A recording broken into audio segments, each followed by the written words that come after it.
नमस्कार दोस्तों, मैं मिसेज़ अलका शर्मा, यमुनानगर, हरियाणा से अंतर्राष्ट्रीय पर्यावरण दिवस के अवसर पर पर्यावरण संरक्षण में विद्यार्थियों की भूमिका पे अपने विचार प्रकट करना चाहती हूँ। तो सबसे पहले बच्चों, मुख्य बात तो ये है कि पर्यावरण होता क्या है? वास्तव में पर्यावरण वो परिस्थितियाँ हैं, वो मूलभूत आवश्यकताएँ हैं, जो हमें ईश्वर द्वारा जीवन को चलाने के लिए ज़रूरी हैं, नेसेसरी हैं हमारे। तो इन मूलभूत आवश्यकताओं में कौन-कौन सी आवश्यकताएँ आती हैं? वो हैं भूमि, वायु और जल। तो इन मूलभूत आवश्यकताओं के बिना हम जीवन की कल्पना भी नहीं कर सकते। तो इन मूलभूत आवश्यकताओं को कलेक्टिवली मैं नाम देना चाहूँगी पर्यावरण का, तो जिसमें भूमि, जल और वायु ये सब चीज़ें आती हैं। इन सब चीज़ों को आज ज़रूरत है संरक्षण की। प्रकृति ने हमें सब कुछ दिया, भरपूर मात्रा में दिया, लेकिन आज हमारी अपनी कुछ गलतियों की वजह से हम उन सब चीज़ों को खोते जा रहे हैं। तो ज़रूरत है आज हमें इन चीज़ों को समझने की और सँभालने की, सहेजने की। तो हम अपने आने वाली जनरेशन्स को कुछ ना कुछ तोहफ़ा तो दे के जाएँगे ना। तो इससे बेहतर तोहफ़ा और कुछ नहीं हो सकता कि हम उन्हें एक स्वच्छ वातावरण प्रदान करके जाएँ। तो उसके लिए बहुत बड़ी चीज़ें नहीं, छोटी-छोटी चीज़ों का ध्यान रखने की बहुत ज़रूरत है। स्पेशली मैं कहूँगी कि वैसे तो हर इंसान की ज़िम्मेदारी बनती है इस पर्यावरण को सहेज कर रखना, लेकिन उसके साथ-साथ ज़रूरी मैं बच्चों के लिए विद्यार्थियों के लिए कुछ चीज़ें हैं, जो मैं चाहती हूँ कि वो इन चीज़ों को अपने चर्या में लेकर आएँ, जिससे हमारा पर्यावरण संरक्षित हो सके। तो सबसे पहले बात करते हैं जल की। बच्चों, आपको इतना तो पता होगा कि जो धरती है उसमें 70% जल और बाकी जो है वो भूमि है, पृथ्वी पर। तो वो 70% जल होने के बावजूद भी जो पेयजल है, उसका सिर्फ़ और सिर्फ़ 1% है। तो सिर्फ़ 1% पेयजल है, बाकी 69% जो है, वो पानी पीने योग्य नहीं है। और आपको ये भी पता होगा कि लगभग 1.5 अरब लोग ऐसे हैं आज भी इस दुनिया में, जो पेयजल के लिए तरस रहे हैं, उनके लिए पेयजल का अभाव है। तो सबसे पहले जो ज़रूरत है कि हमें पेयजल को संरक्षित करना है। वो कैसे किया जा सकता है? उसके लिए बच्चे, जितना आपको प्यास है, आप उतना ही पानी पीने के लिए लें, ठीक है? उसके बाद पानी को व्यर्थ ना जाने दें। जैसे अब बच्चों की आदत होती है कि ब्रश लिया, ब्रश करने लगे हैं, टैप चल रही है, घूमे जा रही है, पानी चलता जा रहा है, बहता जा रहा है, तो वो भी एक तरीके से पानी की बर्बादी है। तो हमें इन चीज़ों का ध्यान रखना है। अब नहाने के लिए है, बच्चे हैं शावर से नहा रहे हैं, पानी बह रहा है, कोई उसकी तरफ ध्यान नहीं है, तो उसको भी आपने बजाय कि आप शावर का यूज़ करने के आप प्रयोग करें बाल्टी और मग का। ब्रश करते हुए आप टैप को कंटिन्यू रनिंग में ना रखें, उसकी बजाय आप मग का यूज़ करें, तो ये पानी की बचत होगी। इसके अलावा जैसे आप कहीं जा रहे हो, रास्ते में आपने कहीं नल खुले देखे, तो 2 मिनट रुककर हमें वहाँ पर पानी बंद कर देना चाहिए। तो ये छोटी-छोटी चीज़ें हैं जिससे हम जल को संरक्षित कर सकते हैं और पर्यावरण संरक्षण में अपना कुछ योगदान दे सकते हैं। अब मैं बात करना चाहूँगी वायु की। तो जैसे आपको पता है बच्चों कि बिना साँस लिए तो हम कुछ ही देर तक जीवित रह सकते हैं। तो लेकिन साँस के लिए आजकल आपको पता है इतनी प्रदूषित वायु है, तो उस प्रदूषित वायु में जब हमें साँस लेना पड़ता है, तो वो साँस लेने के साथ-साथ हमें कितनी बीमारियाँ दे जाता है, तो ज़रूरी है कि हमें वायु को प्रदूषित होने से बचाना है।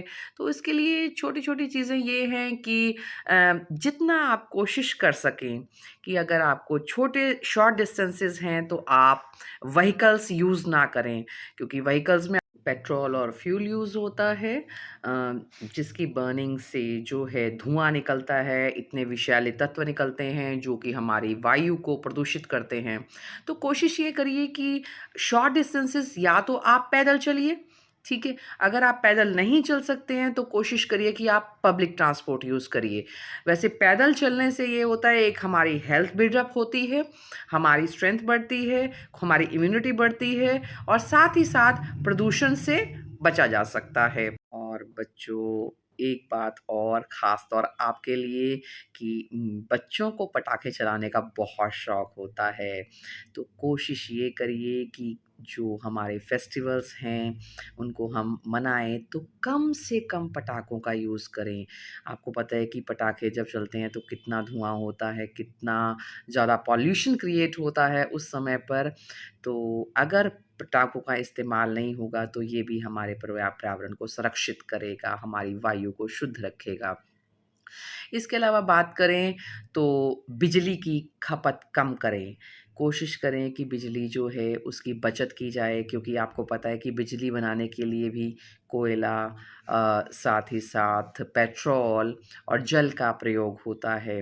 तो अगर बिजली कम खपत करेंगे हम, तो जो इन चीज़ों की बर्निंग है वो कम होगी, तो उसकी वजह से धुआँ और विषैले तत्व कम निकलेंगे।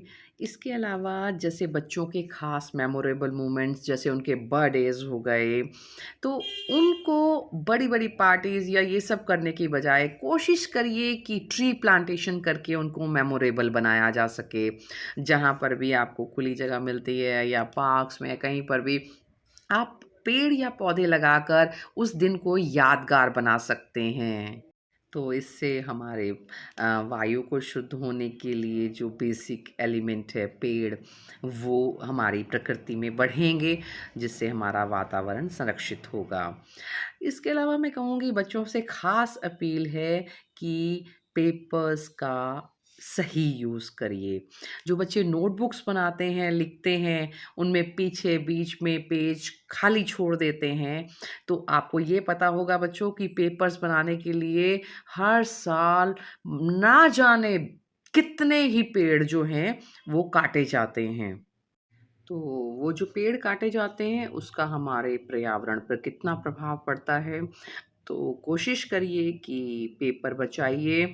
पेप इसके साथ-साथ जो आपकी बुक्स होती हैं, वो साल के बाद आप नीडी स्टूडेंट्स को दे सकते हैं, आप बुक्स मेंस में डिपॉज़िट करा सकते हैं, ताकि पेपर जो है, पेपर बनाने के लिए जो पेड़ हैं, उनकी कटाई कम से कम हो।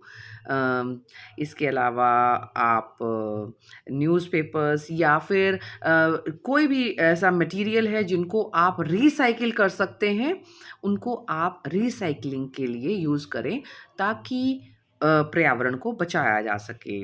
अब इसके बाद मैं बात करूँगी अर्थ पॉल्यूशन की या भूमि की, भूमि संरक्षण की।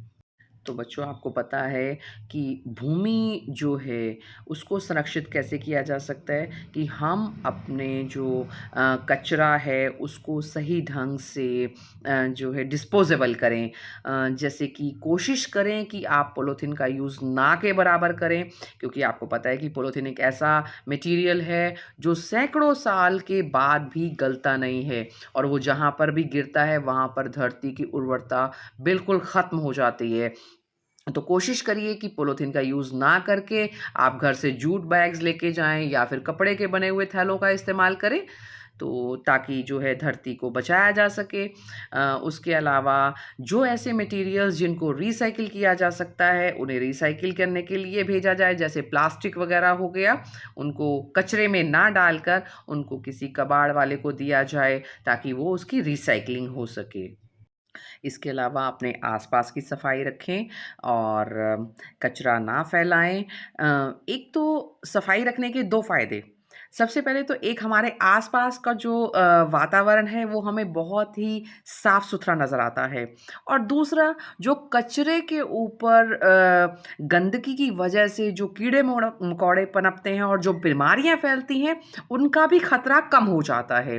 तो कोशिश करिए कि अपने आसपास के वातावरण को आप साफ-सुथरा रखें। इसके अलावा मैं एक ख़ास बात बच्चों को कहूँगी कि कोशिश करें कि ध्वनि प्रदूषण भी ना हो, क्योंकि आजकल बच्चों को आपको पता है कि बहुत लाउड म्यूज़िक पसंद होता है। बच्चे जो व्हीकल्स चलाते हैं उन पे बहुत लाउड आवाज़ के जो है हॉर्न्स वग़ैरह लगे होते हैं, जो कहीं न कहीं नॉइज़ पॉल्यूशन क्रिएट करते हैं।